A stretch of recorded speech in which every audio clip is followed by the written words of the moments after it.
I think Albuquerque's like a less fear-causing Pandora's box. You know, like, you don't know what you're gonna get because there's so many people and so many different things, and you're in the Southwest and there's this mysticism around it, right? But it's gonna be something you're not gonna get if you were in New York. You're gonna, you know, a little package thing. New York does New York, and they're very clear on what New York is most of the time, right? And I think that, you know, Albuquerque has the ability to not have those labels. And as a business, you know, person, as an entrepreneur and an artist, there's no labels that you need to be given because that's how it operates, right? You know, for the last 12, 14 years or so, I've been working in various industries within interactive technology. And in 2016, I started my own company, which eventually led to the Electric Playhouse, which is another, you know, Albuquerque staple, I would say. And in 2022, after the pandemic, I moved on to focusing more on my art. So now I'm really trying to focus on how I bridge the new media gap between the public, potential artists, and, you know, sort of what the tool is to deliver that, right? So you got lots of traditional art museums, but most of them can't support a real new media exhibit. You know, they'll put a projection artist in the back corner of the room or something, along with all the paintings. But being able to support that style of work is really what I'm focused on now.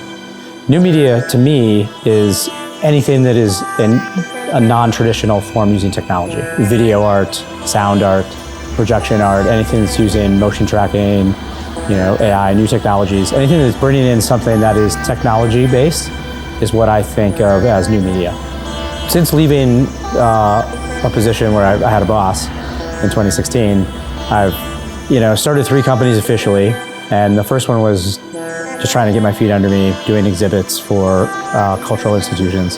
And I did that until, you know, probably for a year and a half solid before I started thinking about doing something that was more consumer-facing, something that I could sell to people and bring in more of the art side and something a little avant-garde. And I started with immersive dining because I'd been fascinated with it. I also worked in restaurants for 15 years. I went to Savoy and was able to use their private room for a weekend to build this crazy dining experience I had in my head. And so I got a software developer to help me, and then an animator to help me.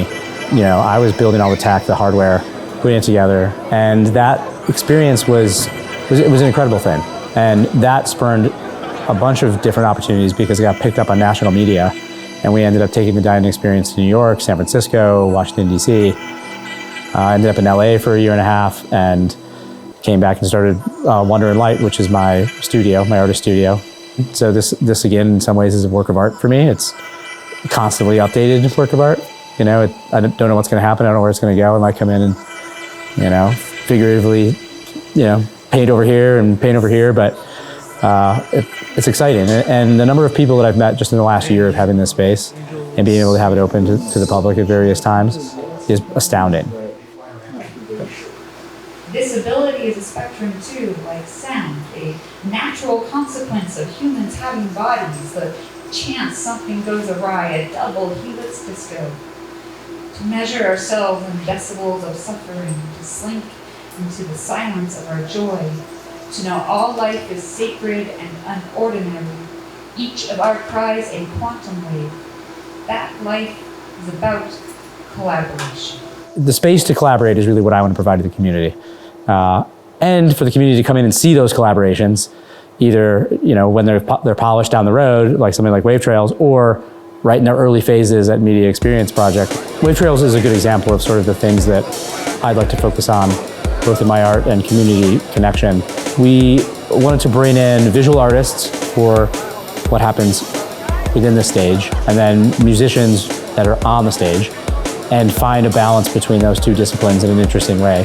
Someone's inside this cube, and based on how you do the lighting, how you project, and how the lighting inside balances, they can be clear as day, and then you turn on all the visuals on the outside, and all of a sudden they're hidden in this box. So it has this weird, very interesting sort of feel that it brings up, like, what's kind of going on there, right? Like, you're playing with perception a little bit.